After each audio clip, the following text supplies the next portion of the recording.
Pemerintah akan mengalihkan anggaran perlindungan sosial pada 2022 ke dalam subsidi untuk BBM, LPG, dan listrik. Hal tersebut diungkapkan Menteri Keuangan Sri Mulyani dalam press release APBN kita Senin 28 Maret.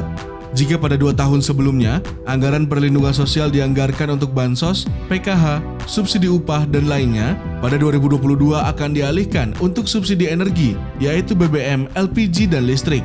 Total subsidi untuk komoditas tersebut yang dianggarkan adalah sebesar Rp21,7 triliun. Sri Mulyani beralasan, subsidi untuk komoditas energi tersebut lantaran adanya kenaikan harga komoditas mulai dari 2021 hingga puncaknya pada 2022. Nah, bansos yang dalam bentuk non-targeted adalah subsidi. Dan kita lihat di sini subsidi BBM, LPG, dan listrik sudah disalurkan 21,7 triliun. Jadi kalau kita lihat, sekarang bansosnya melalui komoditas dan ini tentu akan memberi implikasi yang sangat besar pada APBN kita nantinya.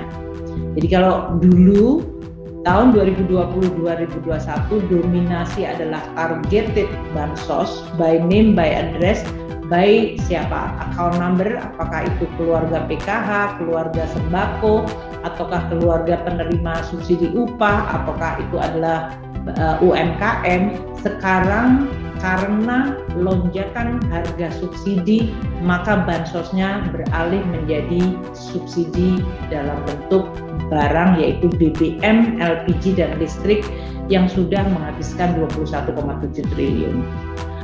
Di sisi lain, pemerintah memastikan akan membayar kompensasi dan subsidi BBM, LPG, dan listrik yang diberlakukan pada 2021. Pada tahun lalu, kompensasi atau kurang bayar pemerintah untuk subsidi energi sebesar Rp10,17 triliun, baik untuk subsidi premium, solar, pertalite, LPG, hingga subsidi listrik. Kompensasi 2021 yang meningkat tajam disebut Menkeu lantaran pemerintah tidak menaikkan harga komoditas energi tersebut. Harga komoditas-komoditas tersebut mengalami kenaikan pada 2021.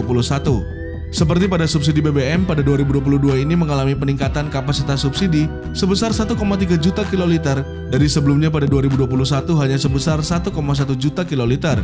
Menkeu mengatakan hal ini tentu memberikan beban nantinya kepada APBN RI. Kenaikan yang cukup signifikan. Ini karena mobilitas masyarakat mulai naik. Tapi nanti konsekuensinya adalah pada subsidi BBM karena harga BBM belum dinaikkan. Pertalite dalam hal ini premium atau diesel. Sementara itu, dalam rapat kerja Komisi 6 DPR dengan PT Pertamina Persero, disparitas harga solar bersubsidi dan produk reguler menyebabkan peningkatan permintaan, bahkan terjadi kelangkaan pasokan di sejumlah daerah.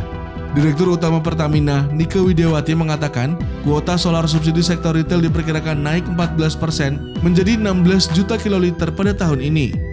Adapun, pada tahun lalu, realisasi penyaluran solar bersubsidi sebesar 14,75 juta kiloliter.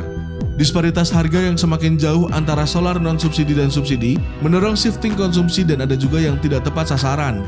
Kalau dilihat dari porsi penjualan solar subsidi terhadap keseluruhan penjualan berkontribusi 93% dan non-subsidi hanya 7%, kata Nike.